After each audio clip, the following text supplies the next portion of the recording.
रांगोळी काढताना खाली बसायला लागतं हं.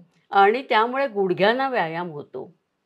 मेंदूवरती जे संशोधन झालेलं आहे, त्या संशोधनानुसार आपली ही जी बोटं असतात, हं, तर ह्या बोटांची जी हालचाल जितकी जास्त होते, हं, तितका मेंदूचा जास्त भाग कार्यान्वित होतो. हं, मेंदूचा डावा भाग हा गणित आणि विज्ञान ह्या 2 गोष्टी त्याच्याकडे असतात हं, आणि मेंदूच्या उजव्या भागाकडे वाङ्मय आणि कला या गोष्टी असतात.